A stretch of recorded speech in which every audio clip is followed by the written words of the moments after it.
Yung iba nahihiya, ang kaya lang i-donate 20 pirasong tarpaulin. Huwag po kayong mahihiya. Ako ang dapat mahihiya. Yung inyong itinutulong, may halaga po yan. Uulitin ko, naiintindihan ko yung importansya niyan. Imbis na iuwi ninyo sa inyong pamilya, ordinaryong tao nagpapa-imprenta.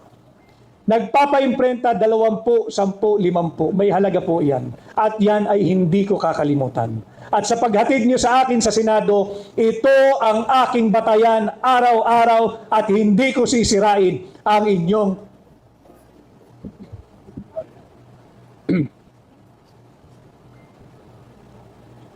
hindi ko sisirain ang inyong mga tiwala.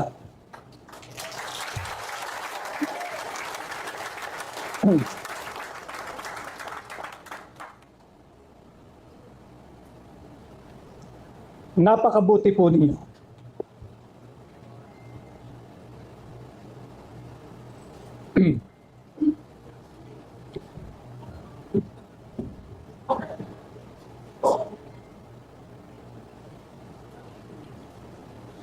Katulad doon ng aking sinabi,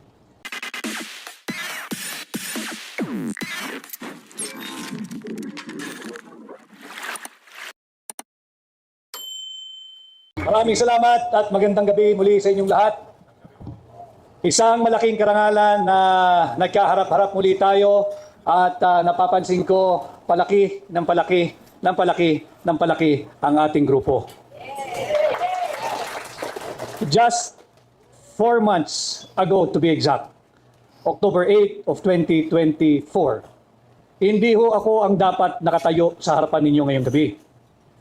4 months ago, hindi ko nakitaan ang aking sarili na ako'y muling iikot sa buong Pilipinas, mangangampanya at higit sa lahat, hindi ko nakitaan na ang kinakampanya ko pala yung sarili ko na. I was invited January 28, 2024 to be part of the coming out of Hakbang ng Maisog sa Davao upon the invitation of President Duterte and of Cabinet Secretary Juni Basco. And so I went doon sa January 28, 2024 event natin sa Davao. Ang Hakbang ng Maisog is a social movement that's advocating for transparency, accountability, peace, and security.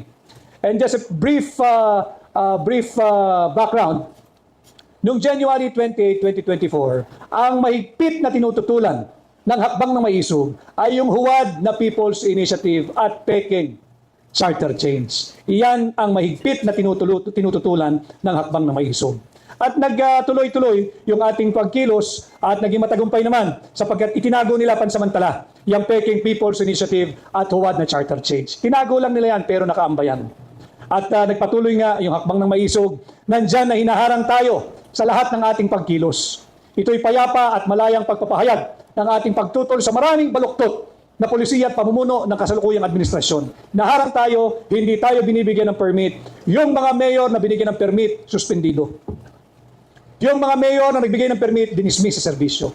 Ganyan kalala ang supresyon na ating pinagdadaanan magpahanggang sa ngayon. At nung papalapit na ang deadline ng filing ng candidacy, nag-usap-usap patuloy ang Hakbang ng Maisog. I cannot forget the encouragement I got. First from President Rodrigo Roa Duterte. He asked me, anong plano mo, Vic? Sabi ko, wala Mr. President. Tuloy-tuloy lang tayo sa Hakbang ng Maisog. Sasamahan ko kayo sa pag-iikot at ang ating advokasya for transparency, accountability, peace, and security. Sabi ni Pangulong Duterte, dapat kang kumandidato bilang senador. Mr. President, hindi po para sa akin yan. Tutulong ako, mangangampanya ako, pero hindi po para sa akin yan. Sabi niya, hindi, pag-isipan mo. Sige o kako, mahaba pa naman. Nagpatuloy yung aming ugnayan at yung ating Hakbang na Maisog hanggang sa hindi na talaga maiwasan na pag-usapan ng politika sapagkat papalapit na yung deadline ng filing ng candidacy. Subalit ako rin mismo sa sarili ko ay hindi ako kumbinsido na ako ang dapat na naririto. I was all for President Duterte had he run for or decided to run for senator. Sinabi ko yan kahit kay Manong June, bigyan niyo lang ako ng kahit kapirasong espasyo, pag-isipin niyo ako, pagtrabahuin niyo ako, sasamahan ko si Pangulong Duterte mangampanya 24/7. Subalit may mga ibang plano na nagaganap sa ating buhay hanggang sa dumating yung October 5. Nagpulong-pulong yung core group ng Hakbang ng Maisog. Nandyan pa rin siyempre si Ma'am Chuchi na kasama doon sa pagpupulong at nag-usap-usap. Papunta sa akin yung direksyon, papunta sa akin yung hamon na pamunuan ang tunay at maisog na oposisyon. Hindi ko makakalimutan yung aking sinabi. Why should I even consider running for senator? Am I even known enough nationwide for me to consider running for senator? Yun ang aking tanong sa kanila. Hindi ko sinabi, ako ba'y kilala na? Enough for me to win, no? Ang sabi ko sa kanila, ako ba'y sapat ng kilala sa buong bansa para i-consider ako na kumandidatong senador? Subalit yun nga, nung gabing yun, nabuo ang consensus at lahat ay nagsabi na tutulong sila at all the way at ating tinanggap ang hamon na pamunuan ang tunay at maisog na oposisyon. Fast forward to today, napakarami ng issue. Hindi na lamang yung peking charter change at huwad na People's Initiative. Kasalukuyan, nandyan yung laganap at talamak na korupsyon. Grabe ang kurakot sa gobyerno. At yan ay napatunayan natin nung ating ipinakita kasama si Pangulong Duterte at si Congressman Sid Ungab, yung mga blanco doon sa tinatawag nating Final Bicameral Conference Committee Report. Pilit nilang tinanggi. Nariyan ang unang sinabihan, sinangaling daw si Pangulong Duterte. Hindi pa nakontentong Malacanang. Sinabing kami raw ay mga huwad at malisyoso dahil ang aming pinapakita ay hindi naman totoo. Subalit aming ipinakita ang aming pinangahawakan at bandang huli ang sinasabi ng Malacanang, hugas kamay, wala raw silang kasalanan kung sakaling may blanco itong Bicameral Conference Committee Report. At nagpatuloy, nakita naman natin ang naging resulta ng paglalahad na yan. Galit na ang sambayan ng Pilipino. Nararamdaman na ng mga korap sa gobyerno yung galit ninyo, sambayan ng Pilipino. Kung kaya't minadali nila at final yung impeachment laban kay Vice President Inday Sara Duterte. Ito yung mga hamon na ating kinakaharap. Subalit hindi tayo magpapatinag at hindi rin tayo muli magpapabudol at magpapadala dito sa ginagawa nilang diversion. Itong impeachment complaint or yung articles of impeachment na transmitted na sa Senado ay isang malaking distraction o diversion. Gusto nilang mawala ang usapin sa napaka-maanumalyang 2025 budget. Yung 2025 budget is illegal, immoral, criminal, unlawful, and unconstitutional. Subalit makikita natin, hindi lamang yung 6.325 trillion 2025 budget ang kanilang ninanakaw. Pati ang posisyon ng pangalawang Pangulo ay tahasan na nilang pinagtatangkaang nakawin. Huwag tayong pumayag. Iilang elitistang mambabatas. Lagay nyo ng 300 elitistang mambabatas. Laban sa 32 milyong Pilipino, kasama ako, kasama kayo. Yan ang ninanakaw nila sa atin. Huwag tayong pumayag, makipaglaban tayo. Protektahan natin, hindi lamang si Inday Sara Duterte, kundi ang posisyon ng pangalawang Pangulo. Protektahan natin ang sagradong mandato ng 32 milyong Pilipino who lawfully, legally, constitutionally, and democratically elected Inday Sara to be our Vice President. At ngayon, isang gabi ng fellowship and thanksgiving, maraming salamat. Alam mo ninyo, when I decided to accept the challenge na pamunuan ng tunay at maisog na oposisyon, lininaw ko sa ating mga kasama sa akbang na maisog, wala tayong partido, wala tayong pananalapi, at wala tayong sapat na materyales. That was October 5. Umikot po tayo, hanggang sa ngayon umikot tayo sa lahat iba't ibang panig ng Pilipinas. And I would like to say thank you to all of you. Hindi ko maramdaman na kulang ako ng materyales. Hindi ko maramdaman na kulang ako ng pondo sa kampanyang ito dahil sa inyo. Ang dami kong nakakaharap na tao. Yung iba'y nagdo-donate, 20 pirasong tarpaulin, 50 pirasong tarpaulin, 20 pirasong t-shirt. Ito'y galing sa kanilang perang pinaghirapan. Na dapat sana ay iuwi na lamang nila para mayroong pagkain sa kanilang hapagkainan. Subalit, binibigay nila ito sa ating kampanya. Hindi dahil ako ay si Atty. Vic Rodriguez. Hindi. Nalalaman ko yung kahulugan. Sa bawat sentimo, sa bawat pisong ibinibigay ninyong tulong sa ating kampanya. Gusto ninyo ng pagbabago. Gusto ninyo ng katinuan sa gobyerno. Gusto ninyo na higit na mabuting bukas para sa atin at higit sa lahat para sa ating mga anak. Hindi ko nararamdaman na wala tayong partido.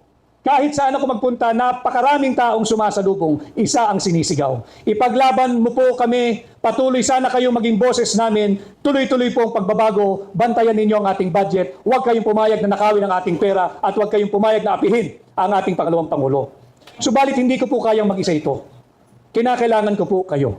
Kinakailangan ko ang tulong ninyo, kinakailangan ko ang suporta ninyo. And I know tonight, I do not have to even ask for it. You have given me your support even before this night came about. Nararamdaman ko yung inyong tulong, yung inyong tiwala, yung inyong suporta. At ito rin po ang aking inspirasyon. Sinabi ko ho sa aking core group, salamat kay Manong Jun Ibasco, tinanggap na maging campaign manager. Salamat sa aking mga kasama. Alam ho nila, kahit si Yusek Pen Libres, nakakaramdam din po ako ng pagod katulad ninyo. Subalit sinabi ko sa kanila, wala akong karapatang magsalitang pagod ako, hindi ako lalabas, hindi tayo iikot. Sapagkat nakikita ko sa lahat ng panig ng Pilipinas, napakaraming volunteers na kumikilos para sa ating kampanya. At hindi ko po kayo bibiguin. 3 days from tonight, magsisimula na opisyal ang ating kampanya. Malayo na po at malaki na rin ang ating na-cover na lugar. Marami na rin po tayo nagawa at marami na rin po ang ating mga nakasama at higit na lumalaki ang ating samahan. Subalit, wala pa po tayong naipapanalo. Ang naipapanalo natin ay yung puso at damdamin ng mga Pilipino ay naniniwala na panahon na maglagay kayo ng bago sa Senado. At sa tulong po ninyo, makakapaghatid po kayo ng bago sa Senado ngayong 2025 pagpatuloy tayong magkaisa. At again, tonight is not the night to be making political speech in front of you. It's more of me saying thank you to each and every one. Maraming salamat, uulitin ko. Hindi ko naramdaman kahit isang araw na kulang ako sa campaign paraphernalia. Hindi ko naramdaman yan. Wala akong pang-advertisement. Subalit, isang araw, may isang grupo na nagsabi, sagot na namin ang 2 billboard dyan sa C5. At sila ay naririto rin ngayong gabi, ang aking mga kaibigang abogado na nariyan sa likod. Maraming salamat sa inyo. Hindi ko maramdaman na kulang ako sa tarpaulin. Bagamat hindi sakto, hindi sapat, pero hindi po tayo salat. At yan ay dahil sa inyong lahat. Maraming salamat. Papakahalagahan ko po yung inyong paniniwala, kumpiyansa at tiwala. Tatandaan ko po lahat ng inyong itinutulong. Yung iba nahihiya ang kaya lang i-donate 20 pirasong tarpaulin. Huwag po kayong mahihiya. Ako ang dapat mahihiya. Yung inyong itinutulong, may halaga po yan. Uulitin ko, naiintindihan ko yung importansya niyan. Imbis na iuwi ninyo sa inyong pamilya, ordinaryong tao nagpapa-imprenta. Nagpapa-imprenta 20, 10, 50. May halaga po yan. At yan ay hindi ko kakalimutan. At sa paghatid nyo sa akin sa Senado, ito ang aking batayan araw-araw at hindi ko sisirain ang inyong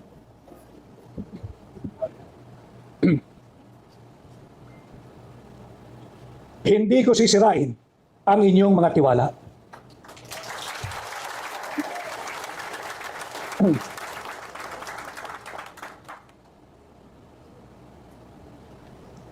Napakabuti po ninyo.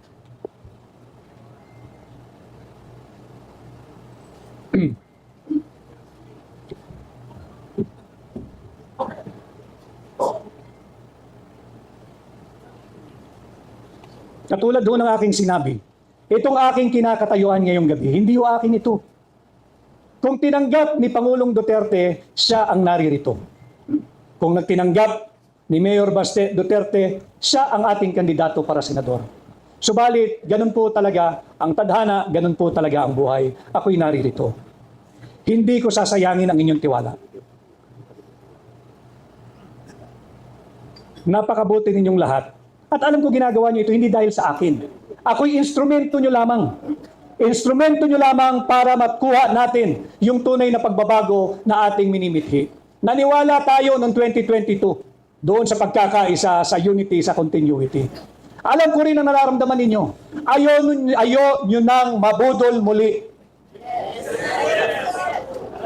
And all of us here tonight, I know, we all understand what is at stake for our country this midterm election.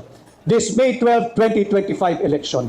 Huwag nating sayangin. Pagtulungan natin, tayo'y patuloy na magkaisa. At sisikapin kong gampanan lahat ng inyong iuutos o ipagagawa sa akin sa kampanyang ito. Napapagod ako, subalit wala akong karapatang mapagod hanggat nakikita ko kayong kumikilos, gumagalaw, nagbubuo at patuloy na umiikot sa buong bansa. Gagawin ko rin po yan at tatapatan ko ng aking sipag at kakayahan ang inyong tiwala, kumpiyansa at paniniwala. At ngayong gabi, tanggapin po muli ninyo ang aking pasasalamat. Yung iba, ngayon ko lang din nakilala, subalit nagpunta ngayong gabi, handa ang pagbibigay ng kanilang suporta. At marami pa ang gustong dumalo, subalit may mga previous schedules at marami naman ang narariyan at nagpapadama ng kanilang suporta araw-araw. So muli ho, alam kong hindi pa ito ang panahon na tayo nagbibigay ng mga political speeches. I'd just like to take this evening, take this opportunity again to thank each and every one of you. Not money, most especially for your time. Ang daming volunteers. Ang daming volunteers. And it's been a while na nakakita ako ng People's Campaign. At ito nagaganap dito sa Hakbang ng Maisog, ang isang People's Campaign. Sa ating mga miyembro ng new media, yung ating mga social media vloggers, maraming salamat sa inyo. Alam naman ninyo na allergic sa atin ang traditional media at ayaw tayong iniimbita at maging guest nila. Paminsan-minsan, nakakalusot, kaya pinagbubuti natin yung ating paglabas sa kanila. Subalit kung wala ang social media, higit po tayong mahihirapang magpakilala sa lahat ng panig ng Pilipinas. Kanya sa inyo, ating mga social media vloggers, doon sa tinatawag nating new media, maraming salamat. Wala man po tayong pang-advertisement, pero narariyan kayo, lagi kayong kasama, lagi kayong nagbibigay daan at nagbibigay espasyo para sa akin, kaya tayo patuloy nakikilala sa iba't ibang panig ng ating bansa. Maraming salamat. At siyempre, ang aking pamilya, ang aking may bahay na naririto, allergic ito sa politika. Alam mo ninyo, nung ako'y nanliligaw sa kanya bago kami magpakasal, meron siyang hiningi isang kondisyon. Eh siyempre, gusto mong mapangasawa, papangako mo lahat. Pero hindi marami, isa lang talaga hiningi niya. Ang sabi niya, okay, abogado ka, may sarili ka ng mundo, meron ka sariling practice, isa lang ang hihingin ko. Oo, kako. Magsabi ka, ibibigay ko. Wag na wag ka lang papasok sa politika. Oo naman, kako. Eh, pero abogado ko eh. Teka muna, kako. Dalawang bagay yan. Elected at saka appointed. Pag anong elected, anong appointed? Yung appointed, yung magsisilbi ka sa gobyerno, ikaw in-appoint, etc. Yan, pwede yan. Yan, pwede yan. Appointed, pwede yan. Okay. Okay na ako ron, 50%. Sabi, elected, ayaw ko yung kampanya-kampanya, huwag kang papasok dyan. Uuwi ako sa amin. Sabi, hindi ako papasok dyan, ayaw ko rin yan. So, nagpakasal kami. And after 16 years of married life, yung isang hiningi niya, na-violate ko pa. Kaya, pero, nandyan at nakasuporta kasama ang aking panganay na anak na si Louie. Maraming salamat. Hindi dahil gusto niya ang politika. Nung ako ay umiikot para sa aking libro muna, nakita niya yung hinaing ng ating mga OFW. Nakita niya. Nandiyan umiiyak sila first time kami nagkita. Nagre-reklamo ano na ang nangyayari sa ating bansa. Attorney Vic, sana wag ninyong pabayaan, sana ganito, sana ganyan. Sabi ko, teka muna. Hindi ako kandidato. Andito ako para mag-book signing, para mag-book launching. Pero yan ang kanilang sinisigaw. Ang dami kong nakaharap na OFW. At nakita naman niya, and I guess, malaking bagay yun at nagkaroon siya ng namulat ang kanyang isipan sa kalagayan ng ating bansa. Hindi natin pwedeng ibigay dito sa Marcos administration para magpatuloy lang ang pagnanakaw nila sa pera ng Pilipino. Huwag tayong pumayag, ating labanan, ating tutulan. Kaya tinanggap ko ang hamon ng Hakbang ng Maisog na pamunuan, ang tunay at maisog na oposisyon sa Senado. At hindi ko rin makakalimutan nung ako ay nag-file ng aking candidacy. Sinabi ko ron at sasabihin ko ulit, ang aking katapatan ay tanging sa Republika ng Pilipinas lamang. At ang aking nais kapartido at kaalyado ay kayo, sambayanang Pilipino. Kaya ako'y kumandidatong independent kasama ang Hakbang ng Maisog. Kaya muli, maraming salamat. Tanggapin ninyo ang aking taus-pusong pasasalamat. Alam naman ninyo na yung nais nating gustong gawin sa Senado. Subalit, tulungan po ninyo akong mangampanya. Tulungan ninyo akong mangampanya. Maging aktibo kayo sa ating kampanya. At pag tayo'y nagkaisa, ngayong 2025, posible ang pagbabago pag kayo ay naghatid ng bago sa Senado. Maraming salamat. Ako po muli, si Atty. Vic Rodriguez, Pilipino, abogado, maisog. Magandang gabi sa ating lahat.